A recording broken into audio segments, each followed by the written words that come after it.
I usually turn the box upside down because if you open it, it has a cardboard piece on the bottom, which if you open up the other way, you got other cardboard in here, which is kind of hard to prevent, so you have to start taking parts out and everything.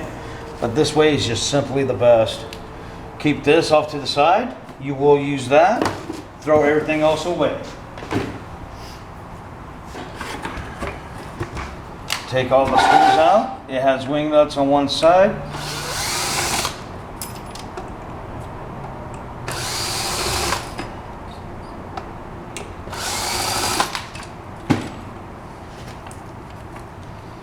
All right, and we will throw all that away.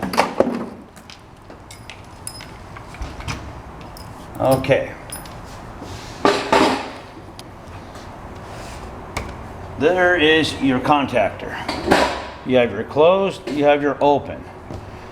Closed has all the nice little numbers, all kinds of codes on there. So what I only do is we have the open stickers. I'll take one, place it right there in the middle. You only need one because if this one's open, that has to be closed. Okay.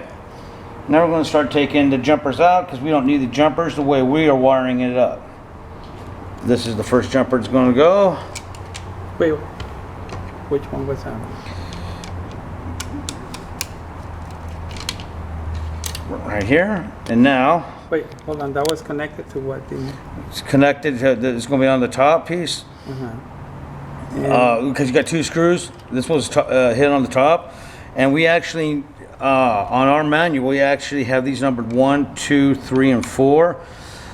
Is actually wired to the closed side on the number 2. Okay. Yeah. Now, we're going to I'm going to move all this over so you can see. Right here on the internal auxiliary contactor, we're going to take the top screw out, which is this one right here. We're going to take that one out. I'm going to take that out, and we're going to take this one out also.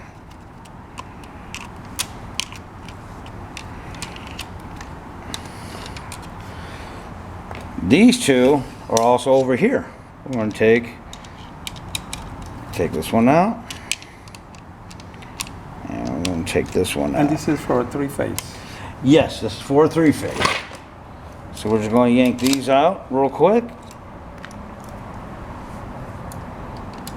And just yank that one out. And these only 3 wires we're going to take out for the 3-phase. That is it. Now we're going to add our own auxiliary contactors, which are right here.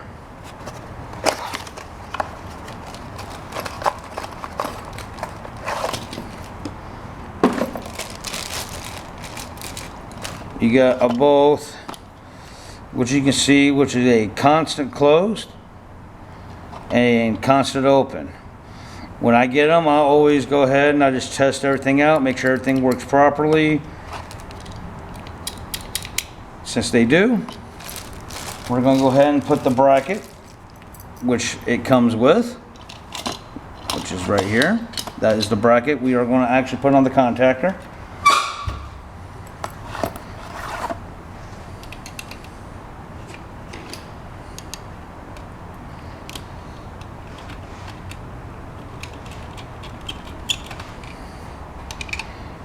And you already got holes that are there. I will actually, they're already drilled, they're already tapped. I'll actually show you on the other side. Now the constant open, that is going on top. As you can see, that goes on the top. So all we got to do, since the nub right here on the plastic piece, it's already facing inside, which that's what you want. You want these inside. So when these come down, as you will see right here, when that comes down, as you can see it, this whole bar comes down, it's actually going to press this down, closing it, yeah. Right? Closing it. And then also on the constantly closed, it's going to open that one. so everything gets to work, the electricity gets to flow through. But the constant open goes on top, which this is the top of the contactor.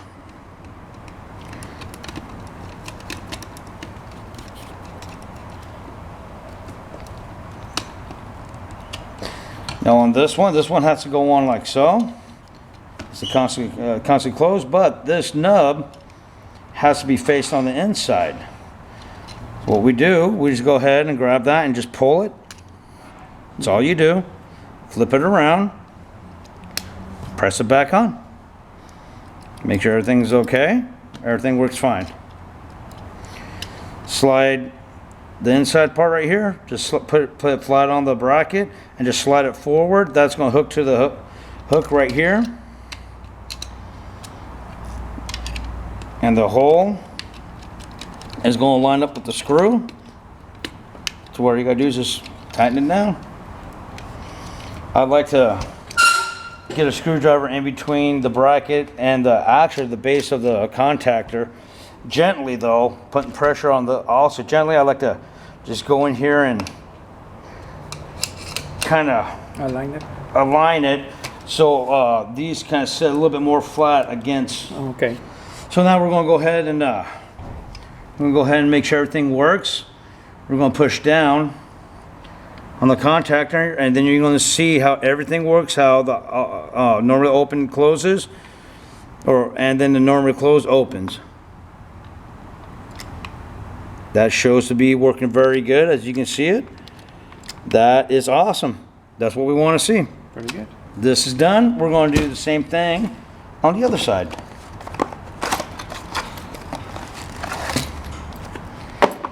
As you can see on the bracket, it has the 2 holes already, right here. And these are what these screws are going to fit into. Line them up like so.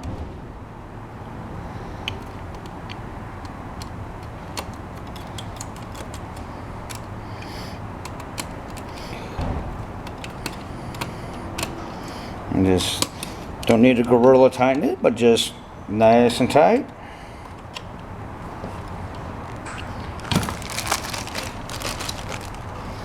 Of course, we do the same thing. Constantly open, constantly closed. We're going to make sure everything works okay. That looks fine. We're going to do the same thing. We're going to slide the bottom piece all the way up underneath the hook, and the screw is going to line up with the screw hole right here. So that's a normally closed. This is the normally closed, and the normally closed always goes on the bottom of the contactors, and you can always tell because this is where the thermal units go. This is the bottom, Right. and this is the top. And again, like we're saying, this is normally open, but now we got to take the plastic piece off, flip it around, because this nub, it has to fit inside.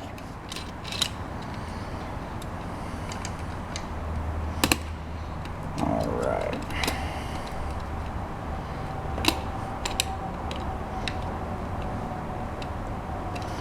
There we go.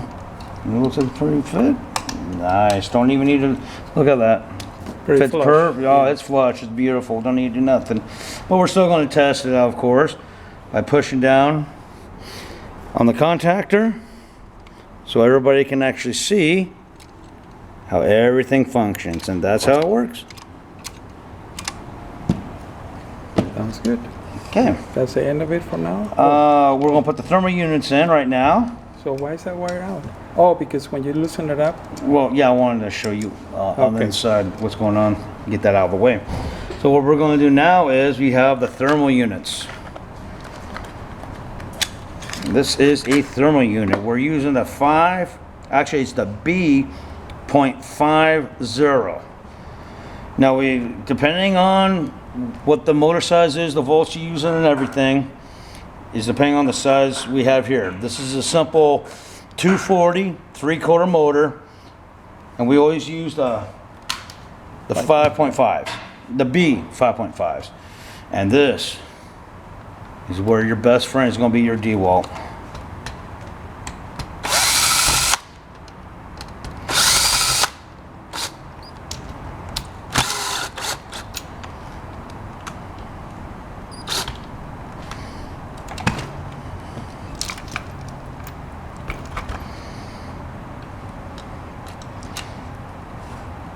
Now when you do set this in, always remember you have the arm right here. This is what is going to be.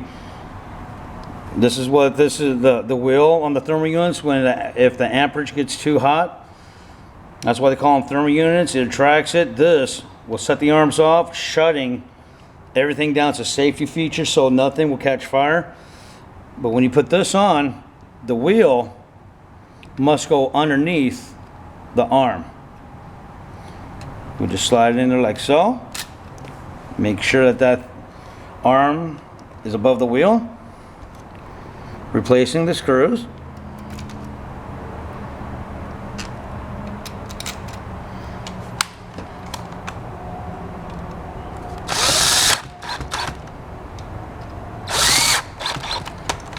There we go. And we're going to do this 2 more times.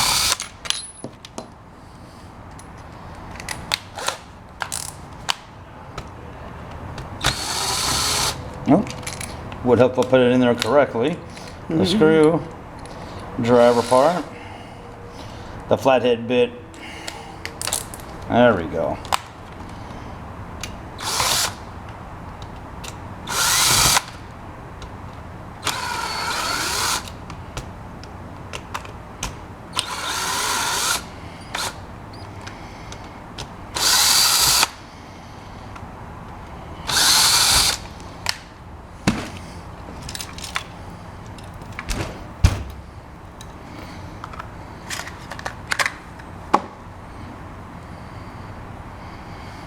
Again, 5.5, making sure the wheel is underneath the arm.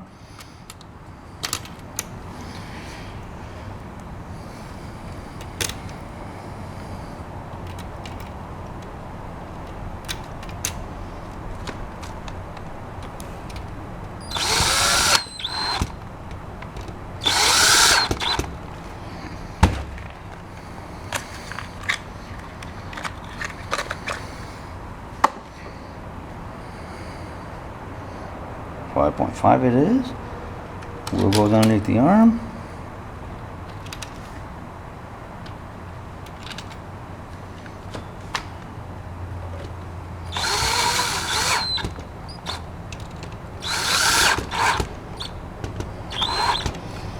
And there you are. There you go.